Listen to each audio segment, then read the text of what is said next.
Hello dear viewers of Black Code channel. Today we will talk about a very famous robbery case that occurred in the United Kingdom. A train carrying mail from London to London was robbed, with a large sum of money being mysteriously transported. However, this money was stolen by a gang of 18 people, executed in a spectacular manner. After the incident, both England and the world were shocked, as this became the largest mail robbery in British history at that time. In the early 1960s, London was undergoing various cultural influences. During that time, London was very dynamic, which was also a period when criminal gangs were very active. In the southern part of London, there was a criminal gang called the South West Gang. This gang recruited many members and they often specialized in their own criminal activities. Over time, these individuals would participate in various criminal activities, including robberies, extortion, and fraud. This was a relatively small criminal gang, so they didn't usually undertake major heists. It can be said that the Southwest Gang was not very famous. The leader of this gang was Ross Sandon, also known as Reno, who was 31 years old at the time. Besides leading this gang, he had a residence in Naples. He had been arrested multiple times for robbery and extortion, alongside being an antique dealer in London. He always dreamed of joining the upper-class society in London. In one incident, Reno met Theo, a clerk at a law firm in London, who was 29 years old at the time. Although he was not a lawyer, but just a clerk, Theo was very knowledgeable about legal matters and successfully helped Reno evade conviction. Since then, Reno and Theo had more frequent contact and became acquaintances.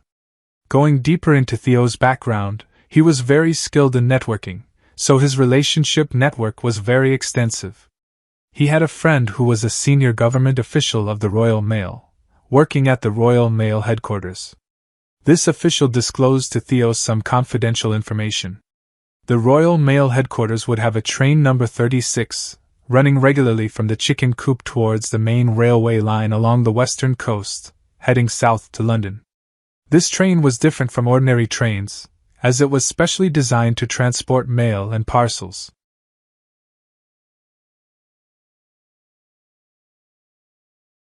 Furthermore, to ensure the smooth operation of the train journey, it only operates at night and is given priority when passing through junctions. The entire route from London to London only takes a few hours. It can be said that this was the most efficient train journey from the Chicken Coop to London at that time. Surprisingly, the informant revealed the most important information about this train. One of the train cars would contain a large amount of cash. Upon hearing this news, Theo immediately saw an opportunity brewing. It was indeed a rare and hard-to-come-by opportunity, yet Theo remained very composed, understanding his own limitations. He knew he was just a lowly employee of a law firm, with very limited capabilities. Now, Theo immediately thought of someone, that person being Reno, the leader of the Southwest Gang. Theo was not a member of the Southwest Gang, but had previously collaborated with Reno legally, so they were acquainted. When Theo shared this information with Reno, Reno's eyes lit up immediately. He was worried about not having the opportunity to prove his abilities through a major heist, so the upcoming train robbery presented an unmissable opportunity to make a mark and elevate his reputation.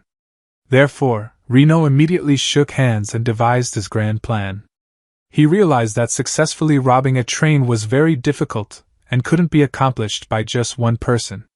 So, Reno began searching for suitable accomplices. Theo, who provided him with the information, introduced him to his network, and Reno then turned to his own gang members, notably Wilson. All of these individuals were members of the Southwest Gang. With Reno at the helm, they formed a cohesive team for the heist. In the underground of the Southwest Gang in southern London, there were many discussions and studies. Through investigations, it was revealed that the Royal Mail train had a total of 12 carriages, including a carriage numbered 40, part of the British rail system. This was a new type of train at the time, produced from 1958 to 1968, with a total of 200 units used, similar to the one being used in 1963. Therefore, there was no need to delve into the specifics of this type of train. If the information were provided, the second carriages of the Royal Mail train would be known as HATVB carriages, which stands for high-value cargo carriages. Typically, these carriages would contain important mail items, high-value parcels, and a significant amount of cash. To ensure the safety of the assets, the Postal Service had considered installing alarm systems in all HATVB carriages. However, after evaluating the overall cost and functionality, ultimately, no alarm system was installed.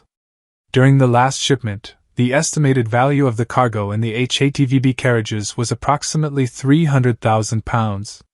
This sum of £300,000 was a substantial amount.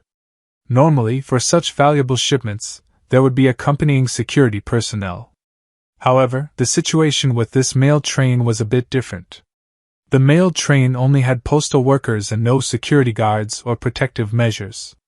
This was because the Royal Mail was very confident in the security of its train shipments, and believed that no train robbery could occur. The main reasons for this confidence were twofold. Firstly, the cash on board the train was kept discreet, with only a few people aware of its presence. Secondly, the train didn't stop at any junctions, even if someone intended to signal it to stop, or couldn't make the train stop. Considering these points, Reno knew very well the challenges he would face. He began to worry because he knew about the discreet nature of the mail train, but Reno couldn't address the second issue: how to stop the train. 4 members of his gang, known as the Knockers, had agreed that they either needed to recruit more talent and manpower or find a solution to make the train stop. Their small-time robbers were only proficient in robbing stationary trains at shared junctions, but they lacked experience in robbing moving trains. The 4 members unanimously agreed that regardless of affiliation, even members of other gangs, if they knew how to rob a train, they could join. After searching far and wide, they finally found individuals with such capabilities. In southern London, there was another gang called the Southern Raiders, led by a man named Chowthin Ryder, and one prominent member of this gang was his. He had methods to stop the train, and along with her, there were 3 other members of the Southern Raiders: Quackby, 33 years old, Quell, 30 years old, and Orsay, 31 years old. These 4 individuals had experience in train robbery. At this point, they had devised a plan to stop the train. With their involvement, the number of members in the robbing gang increased from 4 to 9 people. However, Reno believed that this number was still insufficient, so they continued to recruit more members. For example, Bitch, 30 years old, was Reno's former cellmate and a close friend of Reno's younger brother, LeHugh, 32 years old, along with some members from the Southern Raiders gang. They formed a group of robbers consisting of 18 people. Among these 18 individuals, 16 would carry out the train robbery, while the remaining 2 would gather intelligence.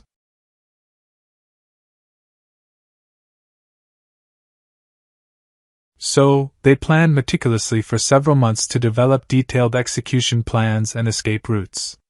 Each person was assigned specific tasks, and finally, on Thursday, the 8th of August 1963, in the early hours of the morning, the Royal Mail train, number D, ABA 26, departed from Ratgo, traveling smoothly along the railway towards London. Despite the darkness, the train was on track, as the driver focused on ensuring a safe journey.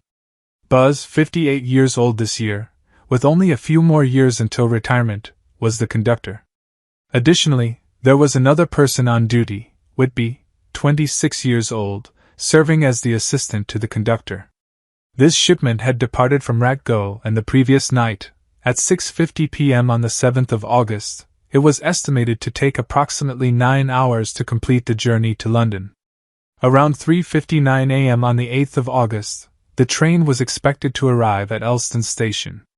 The train consisted of 2 carriages in total, with the second carriage being the HATVB carriage, accommodating 72 postal workers, with no other security personnel. At around 3 a.m. after a full 8 hours of travel, the train entered a wooded area, with only 1 mile left to reach its destination at London. At that moment, the train was moving on a stretch of track known as the Hughes Junction, where it would suddenly see a red signal light ahead. The conductor squinted his eyes and looked again. Indeed, it was a red light. This caught Muse off guard because this train had the authority to proceed without stopping throughout the entire journey. Such a situation of encountering a red light in the middle of nowhere had never occurred before. However, now it had happened. According to regulations, if there was a red light, the train had to stop. Muse had been conducting trains for almost his entire life, so he understood clearly that he must obey the signal light's instructions. He was anxious. Perhaps something was happening ahead. After a while, the train came to a gradual halt. The conductor, determined and alert, jumped down from the cab and walked along the tracks to find the internal telephone, calling the control center to inquire about the situation. He walked along the tracks, and eventually, he found an internal telephone. However, when he tried to make the call, he realized that the telephone line had been cut and was unusable. Helpless, he could only return and report to Muse, but to his astonishment, when he returned, 3 armed men approached from both sides of the train. The conductor used his cane to fend off the attackers, but both sides fought back. However, they were outnumbered, and both were rendered unconscious and injured. The attackers then boarded the train and took control. These men were essentially the leaders of the Southwest Gang. Reno led a group of high-level criminals, meticulously planning their operation at the Hughes Junction signal. They tampered with the electrical circuit connected to the red signal light and linked it to a device they brought along. This caused the red signal light to illuminate as if it were on the original circuit, using a glove to manipulate the signal light. This successful maneuver caused the signal light to change from red to green, successfully tricking the 2 train drivers into stopping the train. At this point, the 2 train drivers were subdued by the uncontrolled gang, and thrown into a corner. Consequently, the train came to a halt on the tracks for a while, but the personnel in the adjacent rear trains did not notice any abnormalities occurring in the 2 trains.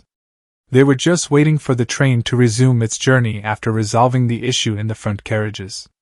Meanwhile, the gang detached the front carriage and the second carriage from the rest of the train, simply steering it ahead by up to 800 meters to the prepared site for unloading and looting.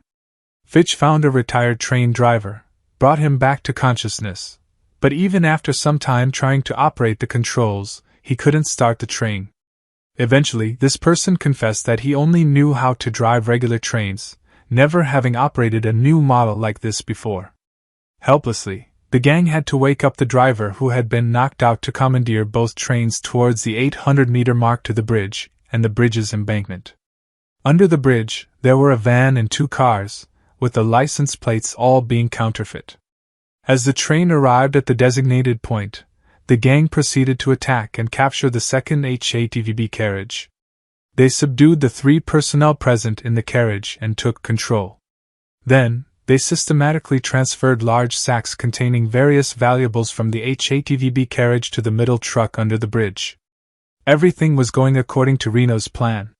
The process lasted about half an hour, and Reno noticed that there were still 8 bags of money left untouched in the HATVB carriage, but safety was now paramount, so it was time to leave. Reno exclaimed, "We're done, let's get out of here!" Hearing his command, everyone quickly abandoned their tasks and swiftly got into vehicles to leave the scene. The gang arrived at a farmstead named Llandudno, 40 kilometers from the midpoint of their operation, where they had planned to regroup. The gang stored the stolen goods in various hiding spots within the farmhouse and waited there for some time. Once news of their successful heist had passed, they would then tally up their gains. Reno noted that the usual criminals often sought to flee after completing their tasks, but they did not follow the usual rules.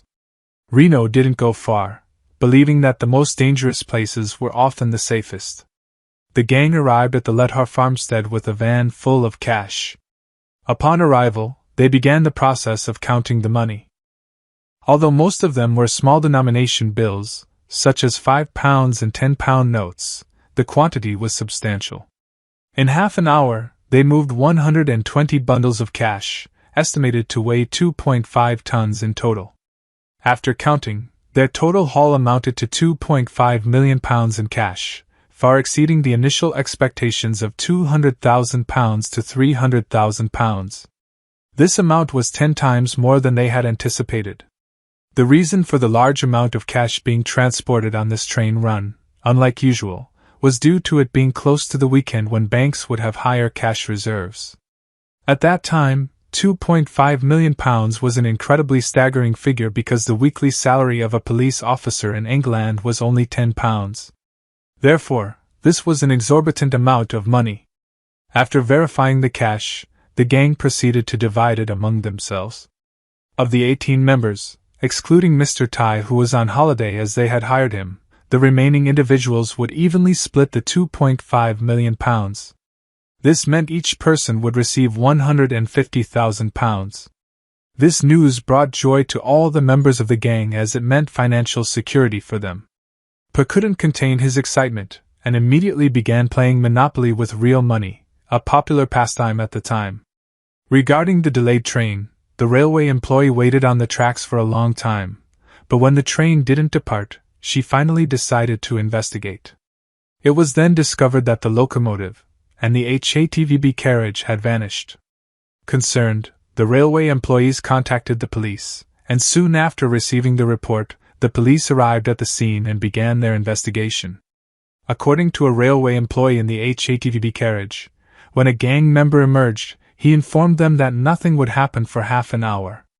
It was deduced that someone within the gang had leaked information, leading the police to believe that the mastermind behind the heist could be within a half-hour radius by car. Consequently, the police focused their efforts and established a perimeter within a 50 kilometers radius of the junction. However, the gang had a high-frequency transmitter to intercept police radio communications. They quickly realized that the police were closing in on them, and it was only a matter of time before the authorities located their hideout. Realizing the gravity of the situation, Reno hastily organized the gang to vacate the farmstead by the following Friday. Many of them brought their share of the stolen money in the hope of returning home undetected. The news of the fake train heist spread across the country, making headlines in major newspapers. Initially, the authorities estimated the amount stolen to be £160,000, but after the bank's calculation, it was found to be closer to £1 million. Additionally, there were other valuable items on the train that the thieves might have disposed of. When factoring in these items, the final amount stolen amounted to £2.5 million. This astronomical sum astonished the English public, making it the largest train heist in history. The reward for information on the case reached £10,000, prompting numerous tip-offs. However, most of the information provided to the police turned out to be false or misleading. 4 days after the heist, the Naval Military Police received intelligence that the gang might be hiding in a farmhouse.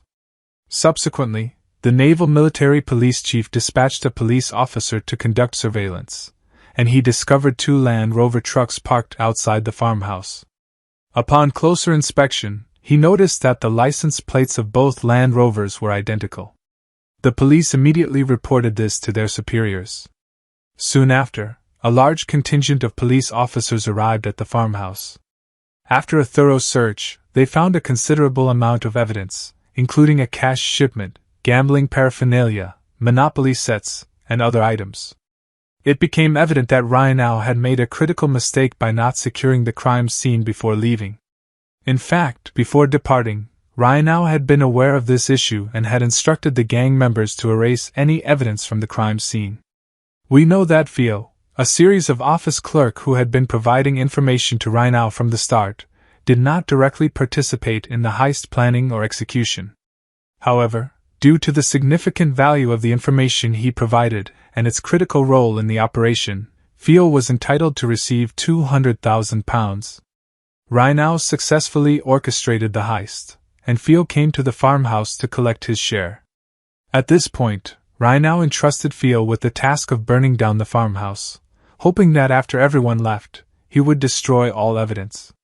However, Theo did not carry out this task himself but paid someone named Matt to do it. Matt was extremely unreliable and failed to carry out the task after receiving payment. As a result, all the items in the farmhouse were preserved, and the police collected fingerprints from almost everyone on those items. These were crucial pieces of evidence in the investigation. However, relying solely on fingerprints to solve the case was still a long process. The naval military police in Buckingham had never dealt with such a large-scale heist before, and had no prior experience in solving such complex cases. Subsequently, the police department also deployed a special agent to assist in the investigation, but they still couldn't find any leads. However, the breakthrough in the investigation came unexpectedly from a seaside fortune teller. Her information remained confidential until now.